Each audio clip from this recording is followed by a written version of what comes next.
예, 우리 이 시간 함께 나누실 말씀 갈라디아서 5장 24절 말씀입니다. 갈라디아서 5장 24절 우리 세 번역 말씀으로 한 목소리로 함께 봉독하도록 하겠습니다.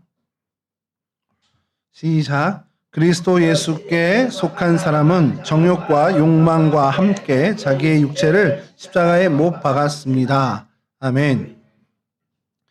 예, 우리 4단원 첫 번째 단어 일과에 살아있는 자, 죽지 않는 그리스도인이라는 제목으로 이 말씀을 나눌 텐데 계속해서 우리가 예수님의 사람이라는 주제를 가지고 그 교제의 내용을 이 말씀 시간에 나누고 있습니다. 오늘은 예수님을 따르는 사람에 있어서 가장 어려운 일 중에 하나를 같이 이야기를 나눠보려고 합니다. 여러분, 예수님을 따르는 사람을 우리가 그리스도인이라고 하고 크리스찬이라고 합니다. 그리고 좀 더 그거를 이제 구체적으로 제자다라고 하는 표현을 쓰기도 해요.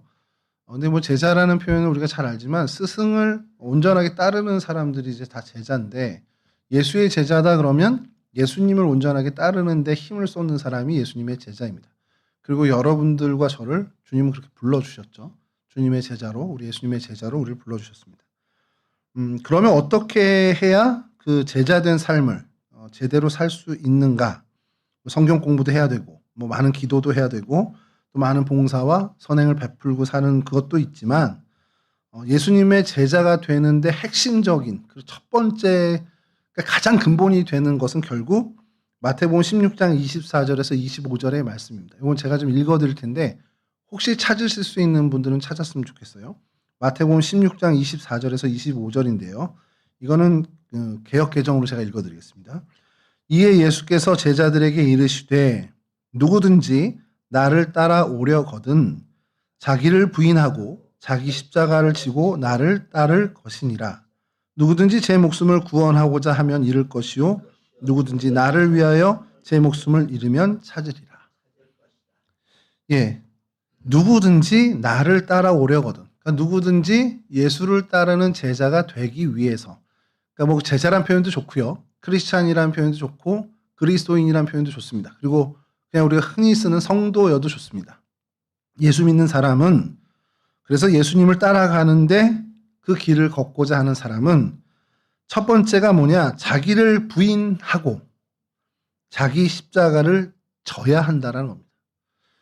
근데 이게요, 신앙생활을 해보다 보니까, 그리고 목회에서 많은 신앙생활을 하는 분들을 만나다 보니까 예수 믿는데 제일 어려운 게 뭐냐라고 물으면 어떤 분들은 뭐 헌금하는 거요, 또 어떤 분은 주일 성수하는 거요, 빠지지 않고 주일 예배 드리는 거, 여러 가지가 나올 수 있지만 제가 이렇게 몇 번을 한번 이렇게 생각해도 제일 어려운 건 결국 자기를 부인하는 겁니다.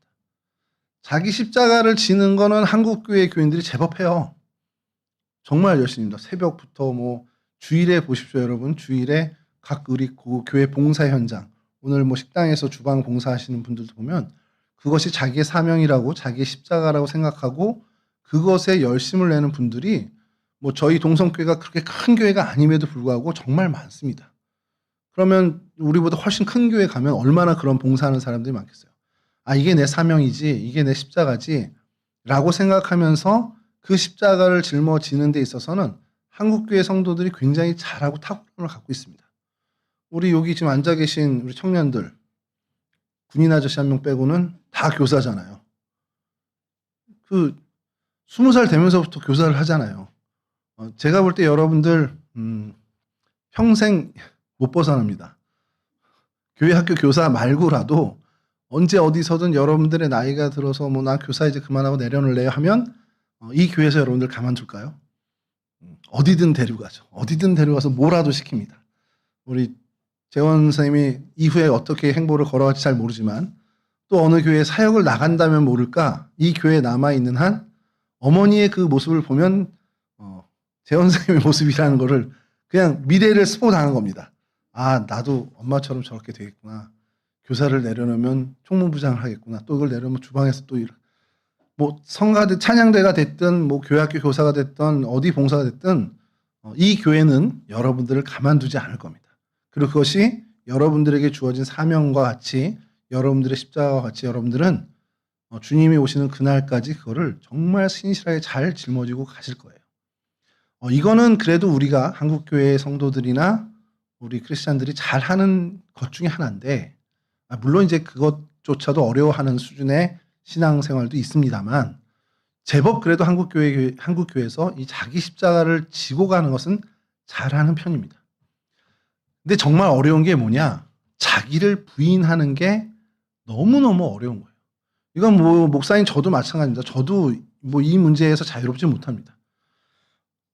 여러분 그 교회 안에서든 뭐 우리 가정 생활에서든 우리가 살아가면서 살아가는 모든 관계 속에서 갈등이 생기고 다툼이 생길 때가 있어요.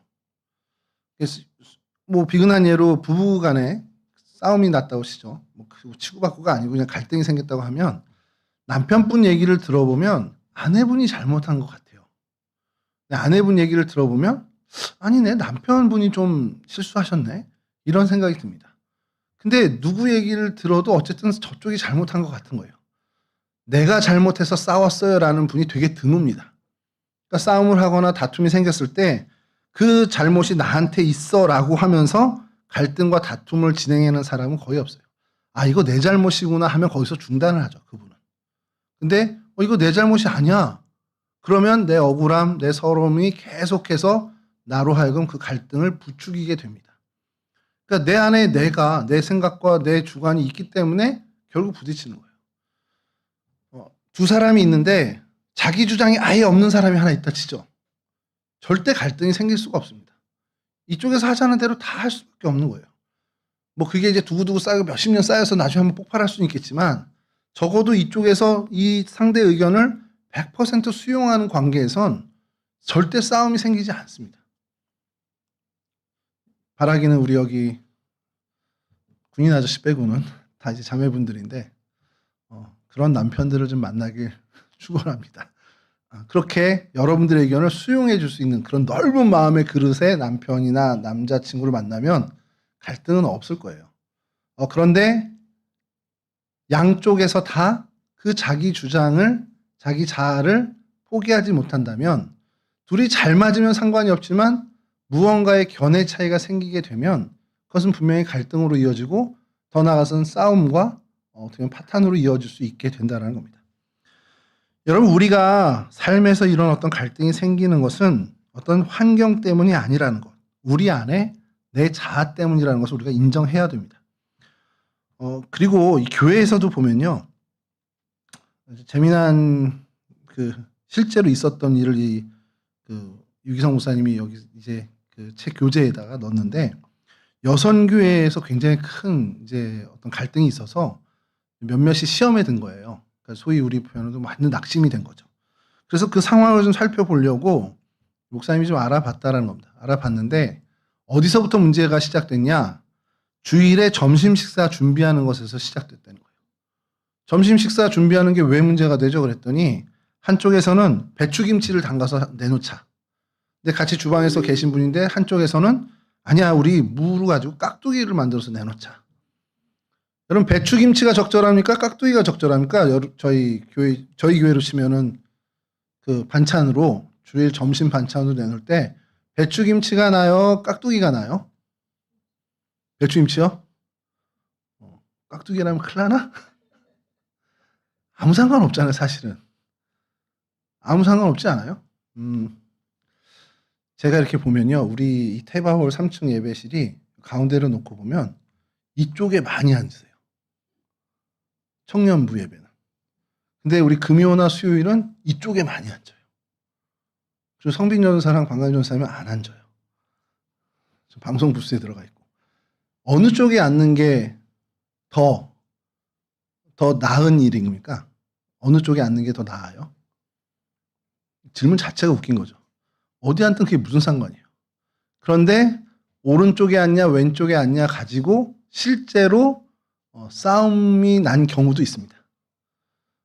이거는 이제 목사님이 경험한 그 여선교회 갈등을 교재에 실었는데, 제가 겪은 갈등을 하나 말씀드리면, 이전에 사역하던 교회에 강단에 카페트가 돼 있었어요. 그래서 우리처럼 신발을 벗고 우리 본당처럼 신발을 벗고 올라가는 겁니다. 저희는 이제 같은 마루로 해서 신을 신고 올라오는데 옛날 예배당은 이제 신발을 벗고 올라가게 오는 거 많았거든요. 근데 이제 카페트를 했는데 빨간색 카페트를 했었어요. 근데 이제 이게 너무 오래되고 낡다 보니까 이제 이거를 걷어내고 새로 카페트를 하든지 아니면 마루를 깔든지 그걸 22분의 장로님이 계시는 기획위원회에서 논의가 시작된 겁니다. 얼마나 걸렸게요? 2년이 걸렸습니다. 2년이 걸려서 어느 일부 장로님은 요즘 교회 트렌드에 맞게 마루로 하자.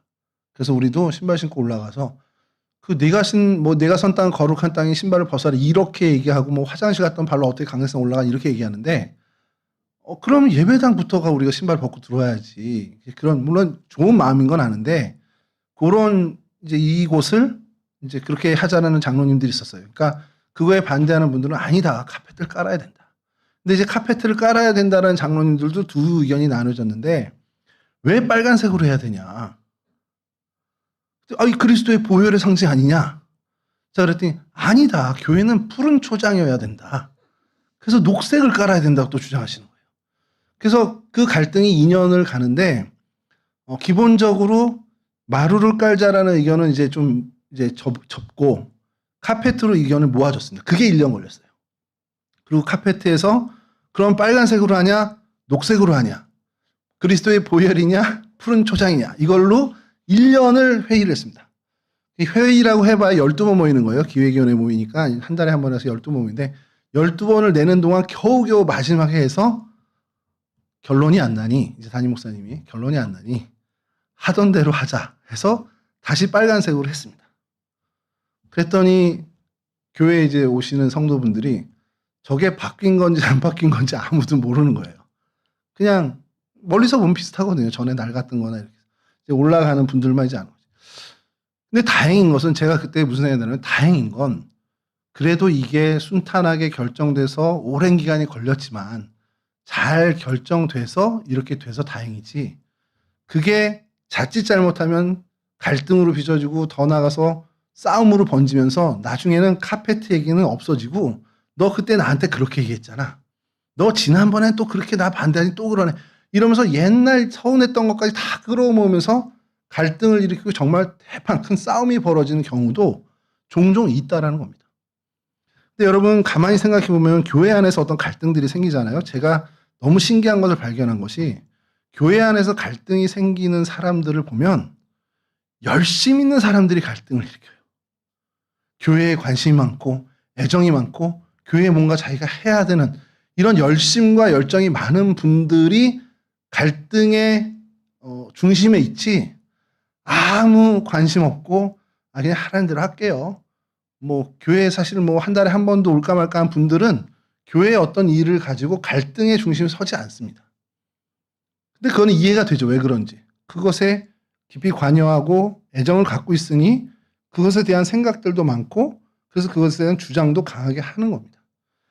자, 그게 너무 좋은 일이긴 한데 그 열정을 가진 건 좋은 일이긴 한데 문제는 거기서 비롯되는 어떤 내 생각이 관철돼야 되고 내 생각대로 돼야 되고 내 주장대로 되어야 한다라는 것을 끝까지 고집하게 되면 결국 그것은 분쟁으로 이어질 수밖에 없다라는 겁니다. 그것은 교회뿐만 아니라 가정이나 어디서든 우리의 삶의 자리에선 동일한 원칙으로 일어나요.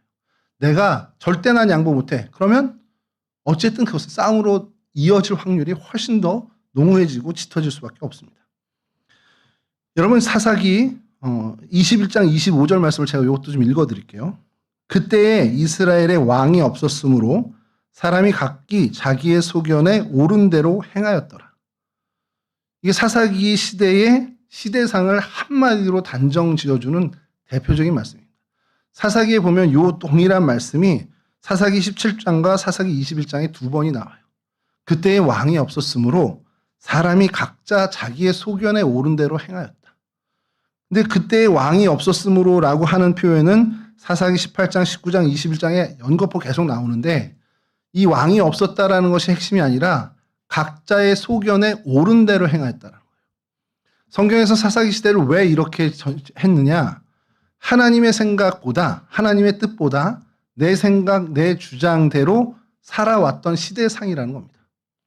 근데 저는 이 사사기의 말씀을 보면서 2025년을 살아가는 제가 살아간 이 시대가 교회든 사회든 어디든, 교회든 세상이든 어디든 이 시대가 꼭 그 사사시대의 생활상을 단적으로 보여준 그 말씀과 너무나 같은 시대가 아닌가라는 생각을 해요. 교회에서도 집에서도 가정인 뭐 어디 직장에서든 어떤 모임에서든 사람들은 각자의 생각에 맞게 자기의 소견에 옳은 대로 행하는 것이 주체적인 삶이다 생각하고 그것이 어떻게 보면 능력 있는 삶이라고 생각하고 그렇게 종용하고 있는 것이 오늘날의 현실이라는 겁니다. 자기의 소견에 옳은 대로, 내 생각에 옳은 대로. 근데 사실은 그것을 한꺼풀 더 들어가 보면 내 생각에 옳은 대로는 숨은 의미가 내 이익이 극대화되는 대로, 내게 유익되는 대로, 내게 이익이 되는 대로 결정하고 나간다는 거예요. 내가 손해보는 거 안 합니다. 내가 희생하는 거 안 한다는 거예요. 그러나 하나님은 이 시대, 사사기 시대, 그리고 오늘의 이 시대에 각자의 소견에 옳은 대로 행하는 것은 미련한, 어떻게 보면 하나님의 뜻에 맞지 않는 것이라고 성경에서 일관되게 말씀하고 계십니다. 부부가 됐던, 친구들이 됐던, 자기의 옳은 소견대로 생각하고 그대로 주장하다가 결국엔 싸움이 생기고, 교회 안에서도 그 자기의 생각을 양보하지 못하는 그 일로 인해서 결국 갈등과 다툼이 생기게 된다라는 거예요. 뭐 다툼이 생기기 때문에 나쁜 게 아니다, 나쁜 거다 그런 얘기를 하는 게 아닙니다. 하나의 양상이에요. 다툼이 생기는 건 하나의 양상이고 실제로 근본적으로 그것이 중요하게 정말 중대한 이유는 그 각자의 소견에 옳은 대로 살아가는 것이 그럼 그것이 결국 하나님을 만날 수 있는 길이냐? 아니라는 거예요.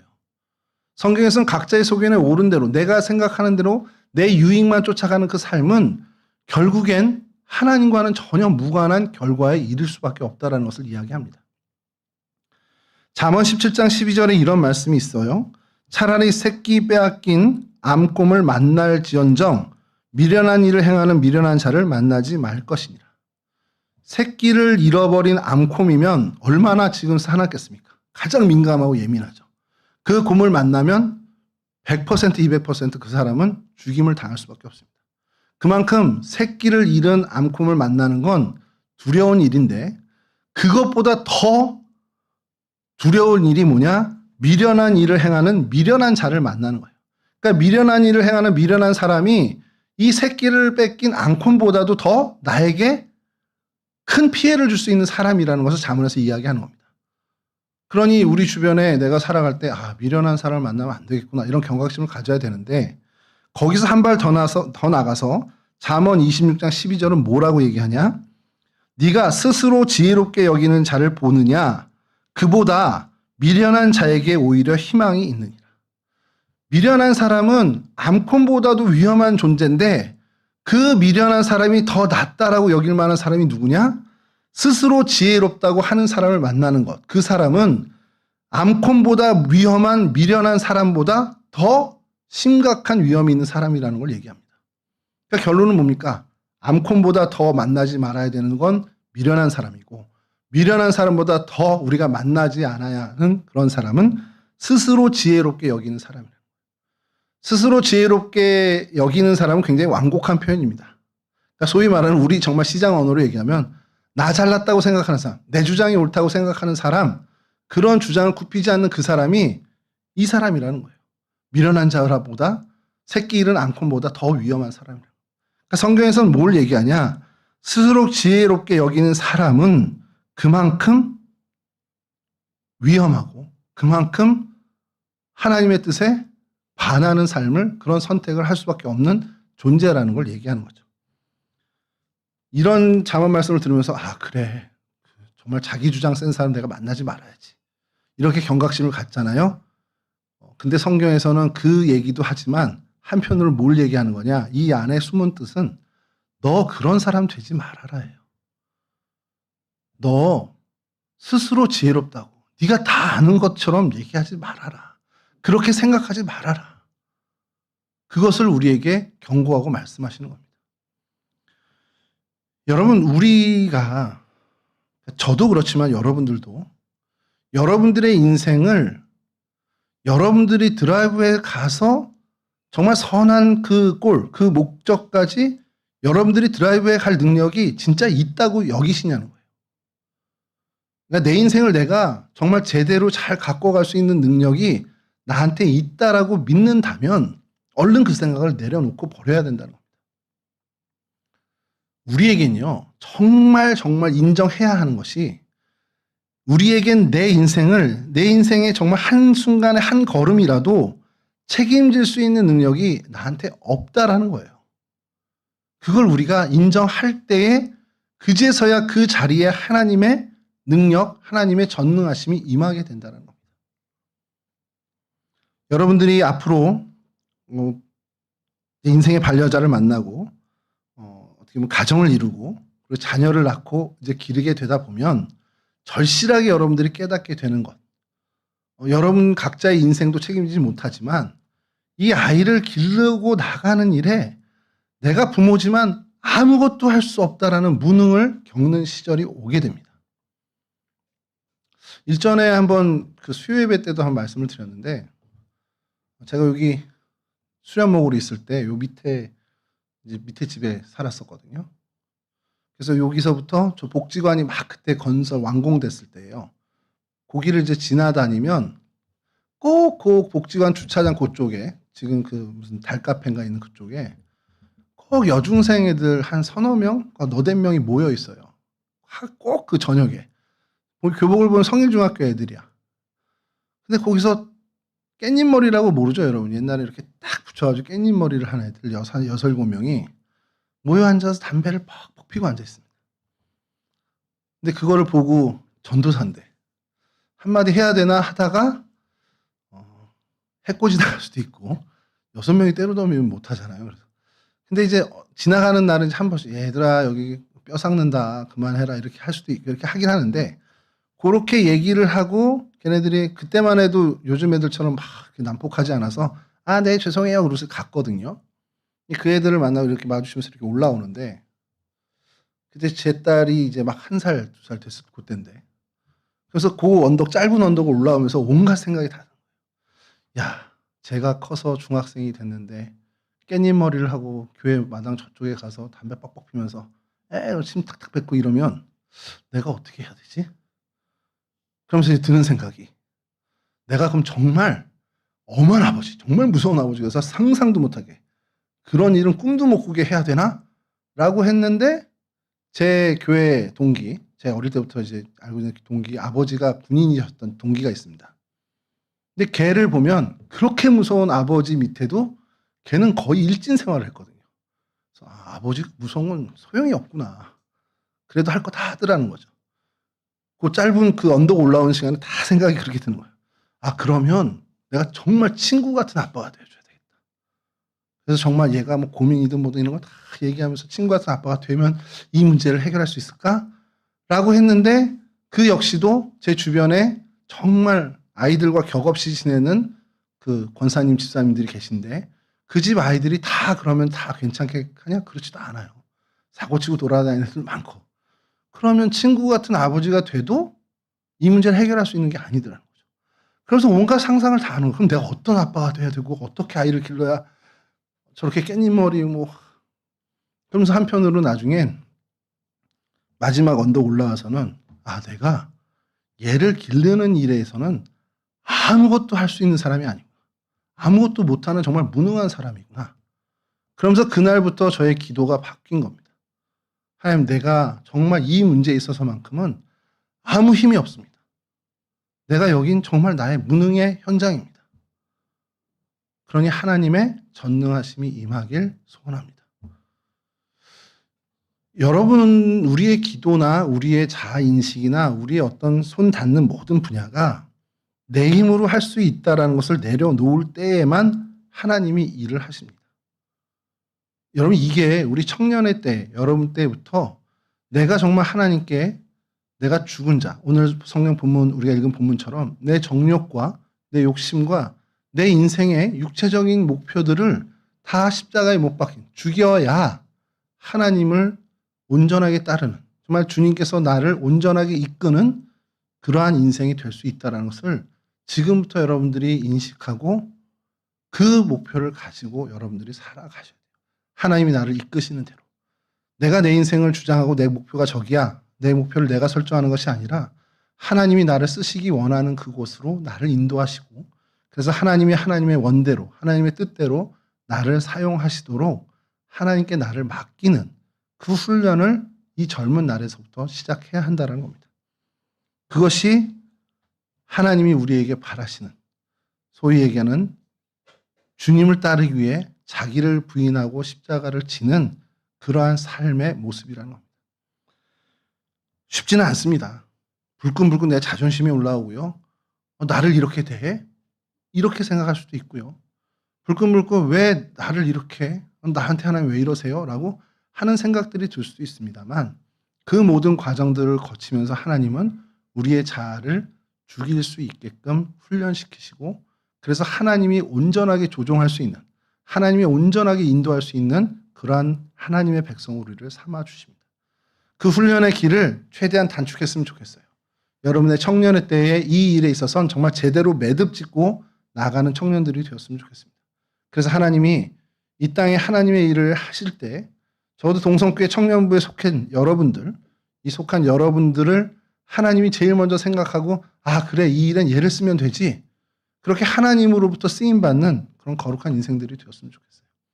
이와 같은 은혜, 정말 이 하나님이 쓰시는 하나님이 온전히 이끄시는 그 은혜를 누리는 그 은혜의 주인공들이 다 되실 수 있기를 주님의 이름으로 간절히 축원합니다. 기도하고 마치겠습니다.